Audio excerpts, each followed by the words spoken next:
Let's give some charity. Please join me in giving charity.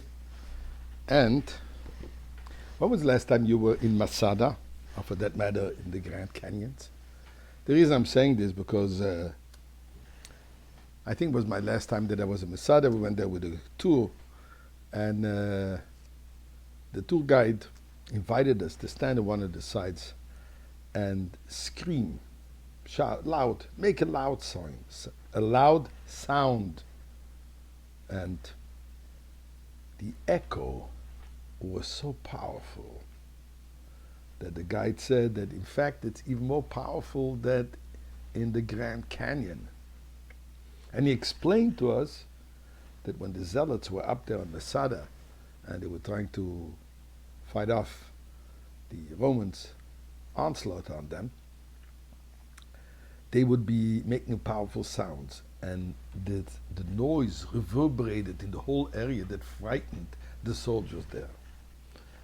Now, why am I talking about Echo and Grand Canyon and Masada today when we are actually not climbing Masada? We're going to go to Mount Sinai, not to Mount Masada.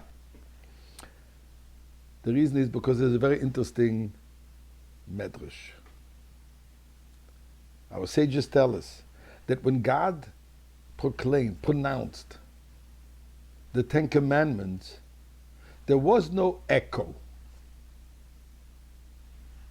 What's the idea? When the sound is powerful, the echo is powerful. No echo seems to indicate it was a very faint voice. Yet we know it was koilas of rock, it was a thunders and lightning, there was a whole big dramatic situation.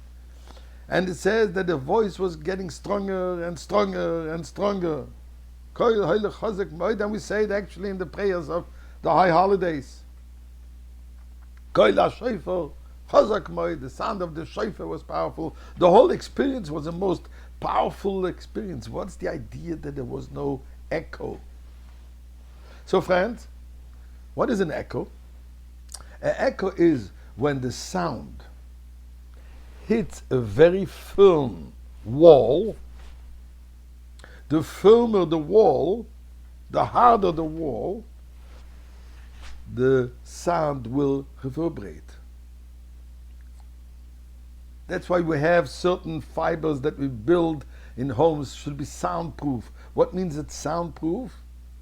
That the fiber, the material which is in the room on the walls, absorbs the sound, and therefore it doesn't reflect it, doesn't reject it.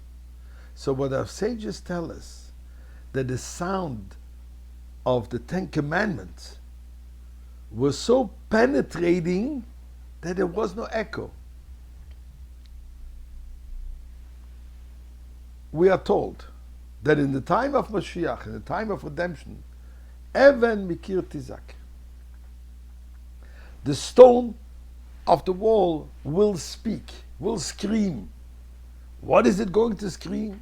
It's going to scream, Shema Yisrael Hashem Elokeinu Hashem Echad. God is one.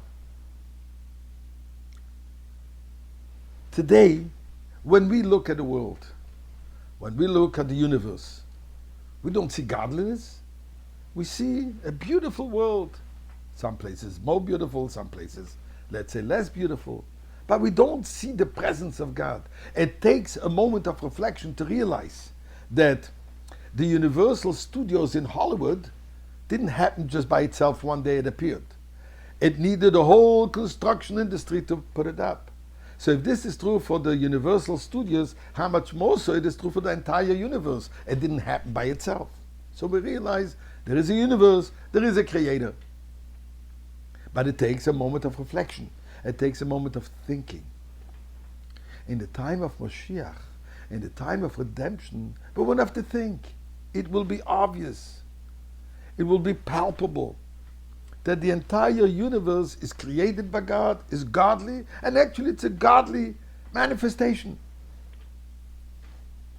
It's a godly reality. Because all comes from God, and God is all over, God is omnipresent, is anywhere and everywhere, So we will then see this.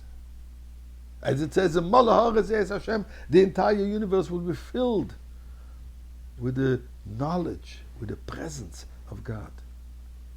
This amazing moment, this amazing reality is what happened at Mount Sinai. It wasn't just a matter that God gave us the Ten Commandments. The presence of God down here in this universe, as God said, He came down. His presence was so palpable, so real, so visible, so overwhelming, so permeating that even the hard rocks of the mountains didn't reject the sound but absorbed it. So please God, we would like to see it already now again with the revelation of